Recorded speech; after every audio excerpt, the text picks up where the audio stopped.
ஒரு ஸ்பூன் அளவுக்கு கரம் மசாலா வச்சுருக்கேன். அரௌண்டு ஒரு 8 கிராம்ஸ் கிட்ட வரும். ஸோ இதுதான் மொத்த இன்க்ரீடியண்ட்டே. ஸோ எப்படி செய்வோம் என்ன செய்வோன்றதை பார்ப்போம் வாங்க. ஸோ எப்பவும் போல் ஃபஸ்ட்டு அடுப்பில் கடாயை வச்சுட்டு ஃபஸ்ட்டு இதுக்கு ஆயில் விட்டுப்போம் ஒரு 50 ml கிட்ட.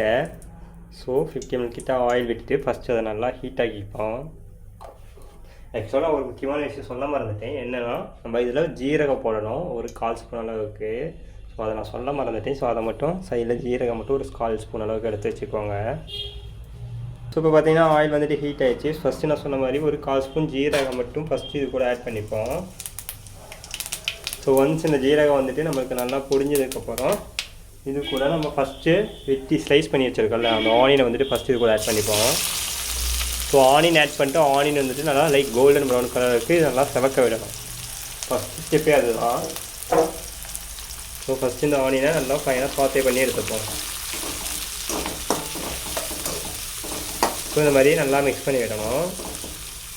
ஸோ இந்த டைம்லேயே இதுக்கு தேவையான அளவுக்கு சால்ட்டு மட்டும் ஆட் பண்ணிப்போம். ஃபஸ்ட்டு ஒரு ஸ்பூன் அளவுக்கு ஆட் பண்ணினா கரெக்டாக இருக்கும். பிகாஸ் நம்ம பொட்டேட்டோ போடுறதுனால சால்ட் வந்துட்டு கொஞ்சம் கூட தான் போடணும். ஸோ அதனால் சால்ட் ஆட் பண்ணிட்டு இதை நல்லா மிக்ஸ் பண்ணி எடுத்துப்போம்.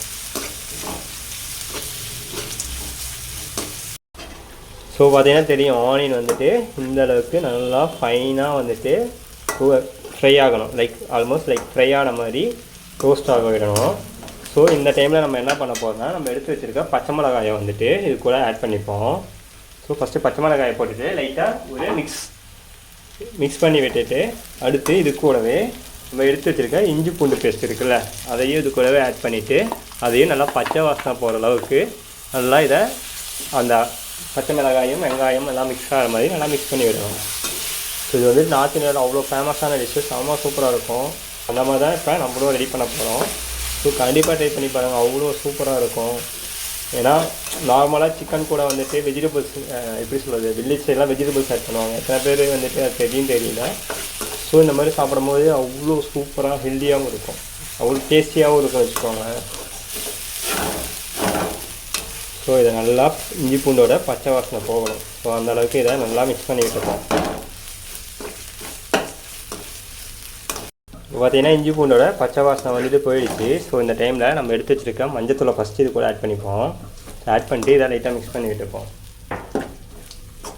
ஸோ இது கூடவே நம்ம எடுத்து வச்சுருக்க மிளகாய்த்தூள் அண்ட் மல்லித்தூளை வந்துட்டு ஃபஸ்ட்டு இந்த 3 மசாலா தான் ஆட் பண்ணணும். ஸோ வேறு எந்த மசாலாவும் ஃபஸ்ட்டு ஆட் பண்ணக்கூடாது. ஸோ ஃபஸ்ட்டு இதை நல்லா இந்த மாதிரி மிக்ஸ் பண்ணி விட்டுப்போம். ஸோ ஆனியனுக்கு இந்த மாதிரி நல்லா மிக்ஸ் பண்ணி வச்சுட்டு லைட்டாக கொஞ்சம் நேரம் விடுவோம். ஸோ ஃபஸ்ட்டு இதை இந்த மாதிரி நல்லா லைட்டாக மசாலா வந்துட்டு ஆயிலே லைட்டாக குக் ஆகிற மாதிரி லைக் ட்ரை ரோஸ்ட் பண்ணுற மாதிரி நம்ம லைட்டாக மிக்ஸ் பண்ணி விடுவோம். ஸோ லைட்டாக மசாலாவோட பச்சை வாசனை வந்துட்டு போகணும் இதில். ஸோ மற்ற டிஷ்ஷெல்லாம் வந்துட்டு நம்ம சிக்கன் தான் ஃபஸ்ட் ஆட் பண்ணுவோம். ஃபஸ்ட்டு ஆக்சுவலாக இதில் வந்துட்டு நம்ம என்ன பண்ண போகிறோம்னா முன்னாடியே மசாலா வந்துட்டு ஆட் பண்ண போகிறோம். ஸோ இதை இந்த மாதிரி நல்லா மிக்ஸ் பண்ணி விட்டுட்டு அடுத்து நம்ம எடுத்து வச்சுருக்க டொமேட்டோ வந்துட்டு இது கூட ஆட் பண்ணிப்போம். ஸோ நான் எடுத்து வச்சுருக்கிறது ஒரே ஒரு டொமேட்டோ தான், ஒரு 50 கிராம் அளவுக்கு. ஸோ அது போதுமான அளவுக்கு. ஸோ அதையும் இது கூட ஆட் பண்ணிவிட்டு மசாலா கூடயே இதையும் நல்லா மிக்ஸ் பண்ணி விட்டுப்போம். ஸோ இந்த மாதிரி மசாலா கூட லைட்டாக இதை சாத்தே ஆகிற மாதிரி லைக் நம்ம தொக்கு செய்கிறோம்ல அந்த மாதிரி லைட்டாக டொமேட்டோ வந்து குக் ஆகிற மாதிரி இதை நல்லா மிக்ஸ் பண்ணி விடணும்.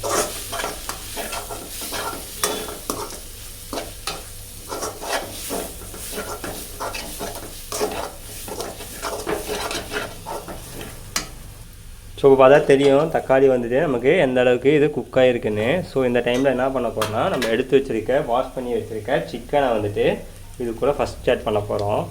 ஸோ இதை ஃபஸ்ட்டு சிக்கனை ஆட் பண்ணிவிட்டு லைட்டாக இதையும் ஒரு 1 மினிட் வந்துட்டு அப்படியே குக் பண்ணணும். ஸோ அது வரைக்கும் நம்ம தண்ணியோ எதுவோ ஆட் பண்ணக்கூடாது. சிக்கனை இப்போ ஆட் பண்ணிவிட்டு இதை இந்த மாதிரி நல்லா மிக்ஸ் பண்ணி விடுவோம். ஸோ இந்த மாதிரி லைக் அப்படியே இதை மசாலா தக்காளி ஆனியன் பேஸ்ட்டு கூட அப்படியே நல்லா இதை மிக்ஸ் பண்ணி 2 மினிட்ஸ் 1 or 2 மினிட்ஸ் விட்டாலே போதும். ஸோ இதை இந்த மாதிரி நல்லா மிக்ஸ் பண்ணி விடணும். லைக் சிக்கன் மசாலா எல்லாம் மிக்ஸ் ஆகிற மாதிரி. ஸோ இப்போ பார்த்தீங்கன்னா தெரியும் சிக்கன் வந்துட்டு லைட்டாக நமக்கு மிக்ஸ் ஆகிடுச்சு. ஸோ இந்த டைம் வரைக்குமே நான் வந்துட்டு மேத்தியும் ஆட் பண்ண கிடையாது, கரம் மசாலா ஆட் பண்ண கிடையாது. ஸோ அதை வந்துட்டு எப்போ ஆட் பண்ணணும்னு நான் சொல்கிறேன். ஸோ அது வரைக்கும் நம்ம இந்த 3 மசாலா தான் மேஜர் இன்க்ரீடியண்ட்டாக வச்சுட்டு ஃபஸ்ட்டு இந்த சிக்கனை வந்துட்டு நல்லா நம்ம குக் பண்ண போகிறோம். ஸோ பார்த்திங்கன்னா சிக்கனை வந்துட்டு ஓரளவுக்கு நல்லா லைட்டாக மேலே குக் ஆகிடுச்சு. ஸோ இந்த டைமில் நம்ம வாஷ் பண்ணி வச்சுருக்கல பொட்டேட்டோ ஒரு 150 கிராம் கிட்ட, ஸோ அதை வந்துட்டு நல்லா கழுவிட்டு இந்த சிக்கன் கூடயே போய் ஆட் பண்ணிடணும். ஏன்னா பொட்டேட்டோ குக் ஆகிறதுக்கு கொஞ்சம் டைம் எடுக்கும் யூஸ்வலாக. ஸோ அதனால தான் நம்ம பொட்டேட்டோவையும் வந்துட்டு இப்போ சிக்கன் கூடவே ஆட் பண்ணியிருக்கோம். ஸோ இப்போ பொட்டேட்டோ சிக்கன் எல்லாம் மிக்ஸ் ஆகிற மாதிரி இந்தளவுக்கு அப்படியே மிக்ஸ் பண்ணி விடுவோம், மசாலா கூட எல்லாம் ஒன்று சேர்கிற மாதிரி. ஸோ இது வந்துட்டு சாதத்து கூடையோ பரோட்டா கூடையோ ரொட்டி கூடையோ எல்லாத்துக்கூடையும் அவ்வளோ மிக்ஸ் ஆகி பிளண்ட் ஆகி அவ்வளோ சூப்பர் டேஸ்டியாக இருக்கும். ஸோ கண்டிப்பாக ட்ரை பண்ணி பாருங்கள். ஸோ அதேமாரி நம்ம சேனலை வந்துட்டு நிறையா பேர் பார்க்குறீங்க, பட் வந்துட்டு ஆனால் சப்ஸ்கிரைப் பண்ண மாட்டேங்க. எல்லா வீடியோலையும் சொல்கிறது தான், மறக்காமல் அப்படியே அந்த சப்ஸ்கிரைப் பண்ணிங்கன்னா எனக்கு அடுத்தடுத்த வீடியோஸ் வந்து போகிறதுக்கு அவ்வளோ யூஸ்ஃபுல்லாக இருக்கும். நீங்கள் ஒவ்வொரு சப்ஸ்கிரைப் தான் எனக்கு அடுத்த வீடியோ போகிறதுக்கு அவ்வளோ எந்தூசியாஸ்டிக்காக இருக்கும். அதேமாரி நிறைய பேர் ஏதாவது டவுட் இருந்தாலும் சரி கமெண்டில் வைக்கிறேங்க, கண்டிப்பாக நான் எல்லா கமெண்ட்டுக்குமே ரிப்ளை பண்ணுவேன். ஸோ இதை இந்த மாதிரி நல்லா இப்போ மிக்ஸ் பண்ணி விட்டுப்போம். பார்த்தீங்கன்னா தெரியும் மசாலா இந்தளவுக்கு ஒன்றோட ஒன்று பிளெண்ட் ஆகிருக்குன்றது.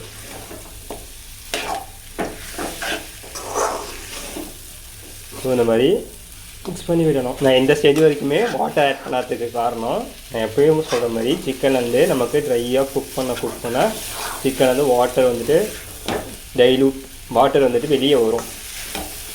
ஸோ அந்த வாட்டர்லாம் வெளியே வர வரைக்கும் நான் எப்போவுமே சிக்கன் குக் பண்ணால் ஒரு சில டிஷ்ஷஸில் மெயினாக அதுதான் பண்ணுவேன். ஸோ இங்கேயும் அதுதான். இந்த டிஷ் எனக்கு எப்படி தெரியுதுன்னா, என் கூட நிறைய நார்த் இந்தியன்ஸ் வந்துட்டு ஒர்க் பண்ணாங்க. ஆக்சுவலாக ஹோட்டல்ஸில் ஒர்க் பண்ணும்போது எனக்கு நார்த் இந்தியன்ஸ் வந்துட்டு நிறையா ஃப்ரெண்ட்ஸ் இருக்காங்க. ஸோ அவங்க வீட்டில் வந்துட்டு இந்த மாதிரி தான் செய்வாங்கன்னு சொல்லி எனக்கு ஒரு டைம் செஞ்சு கொடுத்தாங்க. ஸோ அப்போ நான் கற்றுக்கிட்டது தான். அவ்வளோ சூப்பராக இருந்துச்சு சாதத்தை கூட, அப்படியே சூடான சாதத்தை கூட சாப்பிடும்போது. ஸோ கண்டிப்பாக நீங்களும் ட்ரை பண்ணி பாருங்கள், அவ்வளோ அருமையாக இருக்கும். சரி அதேமாரி பார்த்தீங்கன்னா நார்த் இந்தியன்ஸ் வந்துட்டு மேக்ஸிமம் குக் பண்ணுறது பார்த்தீங்கன்னா கடுகு எண்ணெயாக இருக்கும். மேக்ஸிமம் வந்துட்டு மெஜாரிட்டி ஆஃப் த ஃபுட்டில் கடுகு எண்ணெய் இருக்கும். அதேமாரி நம்ம தாளிப்புக்கு எப்படி கடுகு போடுறோமோ அதேமாரி அவங்க வந்துட்டு சின்ன ஜீரகம், அதாவது ஜீரகம் யூஸ் பண்ணுவாங்க. ஸோ நம்ம வந்துட்டு கடுகு யூஸ் பண்ண மாதிரி அங்கே ஜீரகமும் இங்கே எப்படி நம்ம நல்லெண்ணெய் கடலை எண்ணெய் தேங்காய் எண்ணெய் ரீஜனுக்கு ஏற்ற மாதிரி மாற்றி குக் பண்ணுறோமோ அவங்க மெஜாரிட்டி ஆஃப் த ஃபுட்டில் வந்துட்டு அந்த கடுகு எண்ணெய்னு சொல்லுவாங்க. அவ்வளோ சூப்பராக இருக்கும் அதில் குக் பண்ணும்போது, அதுதான் யூஸ் பண்ணுவாங்க. ஸோ நம்ம இப்போ வந்துட்டு ஆக்சுவலாக நம்ம நார்மல் சன்ஃப்ளவர் எல்லாம் யூஸ் பண்ணியிருக்கோம். கடுகு எண்ணெய் இருந்தால் இதுக்கு இன்னும் அவ்வளோ சூப்பரான ஃப்ளேவர்ஸ் வரும். ஸோ அதே தெரியும் எந்தளவுக்கு தக்காளி ஆனியன்லாம் நல்லா பிளெண்ட் ஆகி மேஷ் ஆகிருக்குன்னு. ஸோ இது அப்படியே ஒரு 2 to 3 மினிட்ஸ் வந்துட்டு ஸ்லோ ஃபயர்லேயே விடுவோம் அப்படியே. ஏன்னா ஸ்லோ ஃபயரில் குக் பண்ணும்போது இன்னும் நமக்கு வந்துட்டு எக்ஸ்ட்ராஸ் வாட்டர் வந்துட்டு ரெடியூஸ் ஆகும். நான் எப்போது சொல்கிற மாதிரி ஃபாஸ்ட் ஃபயரில் வச்சிங்கன்னா தண்ணி மட்டும் தான் உங்களுக்கு ட்ரை ஆகுமே தவிர, ஃபாஸ்ட் ஃபயரில் குக் பண்ணும்போது நமக்கு தண்ணி தான் வற்றி போகும். அதேமாதிரி குக் ஆகிறதுக்கு ரொம்ப டைம் எடுக்கும், கேஸ் கன்சப்ஷனும் கூட இருக்கும். ஸோ அதுக்காக எப்பவுமே மேக்ஸிமம் முடிஞ்ச அளவுக்கு ஸ்லோ ஃப்ளேமில் குக் பண்ணி பழகுங்க. அது வந்துட்டு டேஸ்ட் வந்துட்டு அவ்வளோ சூப்பராக இருக்கும் ஸ்லோ ஃப்ளேமில் குக் பண்ணுறதுன்றது. இது அப்படியே நம்ம ஒரு ஸ்லோ ஃப்ளேமில் ஒரு 5 மினிட்ஸ் அப்படியே லீவ் இட் பண்ணுவோம். ஸோ பார்த்தீங்கன்னா நமக்கு வந்துட்டு சிக்கனை விட்டு அப்படியே ஸ்லோ ஃப்ளேமில் விட்டு ஒரு 5 மினிட்ஸ் ஆகிடுச்சு. ஸோ இந்த டைமில் என்ன பண்ண போனால் நம்ம லைட்டாக இதுக்கு ஒரு 1.5 டம்ளர் அளவுக்கு வாட்டர் மட்டும் ஆட் பண்ணிவிட்டு அப்படியே சிக்கனை வந்துட்டு அப்படியே குக்காக விடுவோம். பார்த்தீங்கன்னா இதில் 1 டம்ளர் அளவுக்கு இருக்குது. ஸோ இந்த 1 டம்ளர் ஃபஸ்ட்டு விட்டுட்டு இது கூடவே ஒரு 1/2 டம்ளர் எக்ஸ்ட்ரா விடுவோம். ஸோ இப்போ 1.5 டம்ளர் விட்டாச்சு. ஸோ லைட்டாக இப்போ ஃப்ளேமை மட்டும் ஹையாக்கிட்டு ஃபஸ்ட்டு இந்த தண்ணி கொதிக்க விடுவோம். அதுக்கப்புறம் நம்ம எப்போவும் போல் லோ ஃப்ளேமுக்கு மாற்றி விட்டுட்டு அப்படியே ஸ்லோ ஃப்ளேமில் அது அப்படியே பொறுமையாக குக் ஆகட்டும். யூஸ் பண்ணுற மாதிரி திக்னிங்காக நம்ம இதில் எப்படி கோகனட் யூஸ் பண்ணுவோம் அந்த மாதிரி எதுவுமே தேவையில்லை. நான் போட்டிருக்க ஆனியன், டொமேட்டோ, இஞ்சி பூண்டு பேஸ்ட்டு மசாலாவே இதுக்கு கிரேவிக்கு தேவையான திக்னிங் ஸ்ட்ரக்சர்ஸ் வந்து கொண்டு வந்துடும். ப்ளஸ் நம்ம இது கூட பொட்டேட்டோ போடுறதுனால திக்னிங் வந்துட்டு நார்மலாகவே நமக்கு வந்துட்டு யூஸ்ஃபுல்லாகவே ஆகிடும். ஸோ நமக்கு வேறு எந்த ஒரு எக்ஸ்ட்ரா திக்னிங் ஏஜென்ட்ஸும் தேவை கிடையாது. ஸோ ஸோ இது அப்படியே ஸ்லோ ஃப்ளேமில் ஃபஸ்ட்டு இது கொதிக்கிட்டோம், அதுக்கப்புறம் ஸ்லோ ஃப்ளேமில் சிக்கனை குக் பண்ணுவோம். பார்த்தீங்கன்னா சிக்கன் வந்துட்டு ஆல்மோஸ்ட் போட்டு நம்ம தண்ணி விட்டோம், ஒரு 6 மினிட்ஸ் ஆகிடுச்சு. ஸோ இப்போ பார்த்தீங்கன்னா இன்னும் பொட்டேட்டோ மட்டும் நமக்கு லைட்டாக குக் ஆக வேண்டியது இருக்குது. ஸோ அதே சேம் டைமில் நமக்கு வந்துட்டு தண்ணியும் நமக்கு கரெக்டாக இருக்கும். அதேமாரி நமக்கு விட்ட ஆயிலும் பார்த்திங்கன்னா இப்போ ஆல்மோஸ்ட் லைட்டாக மேலே மிதக்க ஆரம்பிச்சிருச்சு. ஸோ இன்னும் ஒரு 5 மினிட்ஸ் விட்டுட்டு கடைசியாக தான் இன்னும் நம்ம இது வரைக்குமே அந்த 2 பொருள் வந்துட்டு நம்ம ஆட் பண்ண கிடையாது. ஸோ அதை நான் எப்போ ஆட் பண்ணுன்றதை சொல்கிறேன். ஸோ பார்த்தீங்கன்னா தெரியும், அதனால் ஒரு 1 மினிட் மேலே ஆகிடுச்சு. ஸோ பார்த்தீங்கன்னா இது பொட்டேட்டோ குக் ஆகிடுச்சு. ஸோ இன்னும் கொஞ்சம் தான் குக் ஆகணும். ஸோ இந்த டைமில் பார்த்தீங்கன்னா நம்ம இப்போ தான் நம்ம எடுத்து வச்சுருக்க கரம் மசாலா வந்துட்டு இது கூட ஆட் பண்ண போகிறோம். ஸோ எடுத்து வச்சுருக்க கரம் மசாலா அந்த மாதிரி ஆட் பண்ணிவிட்டு லைட்டாக இதையும் அப்படியே அது கூடயே மிக்ஸ் பண்ணி விட்டுருவோம். ஸோ இப்போயுமே நான் வந்துட்டு இந்த மேத்தி வந்துட்டு ஆட் பண்ண கிடையாது. மேத்தி வந்துட்டு முன்னாடியே ஆட் பண்ணிட்டீங்கன்னா நமக்கு லைட்டாக கசக்கிற ஃபீல் வரும். ஸோ அதனால தான் நான் இப்போ வரைக்குமே மேத்தி ஆட் பண்ணதுக்கான ஒரே ஒரு ரீசன். ஸோ அதுக்கு இன்னும் டைம் இருக்குது. ஸோ இதையும் இன்னும் லைட்டாக இப்போ இன்னும் பொட்டேட்டோ வந்து லைட்டாக குக் ஆகணும்ல, ஸோ அதையும் நம்ம இப்போ குக்காக விடுவோம். ஸோ லைட்டாக அப்படியே இன்னும் கொதிக்கட்டும். ஸோ இந்த டைமில் உப்பு மட்டும் செக் பண்ணிட்டு உப்பு பார்த்தோன்னா நம்ம தேவைன்னா லைட்டாக உப்பு மட்டும் ஆட் பண்ணிப்போம். ஸோ பார்த்தீங்கன்னா விட்ட தண்ணியும் வந்துட்டு ஃபுல்லாக நமக்கு ஆல்மோஸ்ட் ட்ரை ஆகிடுச்சு. லைக் ஒரு பெரட்டல் கறி கன்சிஸ்டன்சிக்கு, லைக் சிக்கன் சுக்காலாம் செய்கிற கன்சிஸ்டன்சிக்கு வந்துருச்சு. ஸோ போட்ட பொட்டேட்டோவும் வந்துட்டு நமக்கு அவ்வளோ சூப்பராக குக் ஆகிடுச்சு. ஸோ இந்த டைமில் தான் நம்ம எடுத்து வச்சுருக்க கஸ்தூரி மேத்தியை வந்துட்டு அப்படியே கூட மேலாப்பில் அப்படியே தூவி விடணும். அப்படியே தூவி விட்டு லைட்டாக ஒரு மிக்ஸ் பண்ணிவிட்டு அடுப்பை ஆஃப் பண்ணிவிட்டு ஒரு 5 மினிட்ஸ் அதை எதுவுமே டிஸ்டர்ப் பண்ணாமல் அப்படியே விட்டுறணும். ஸோ அதுக்கப்புறம் தான் நம்ம இதை சர்வ் பண்ண ஸ்டார்ட் பண்ணணும். ஸோ அவ்வளோதான், இந்த மாதிரி நல்லா மிக்ஸ் பண்ணி விட்டுட்டு இப்போ நம்ம அடுப்பை வந்துட்டு ஆஃப் பண்ணிப்போம்.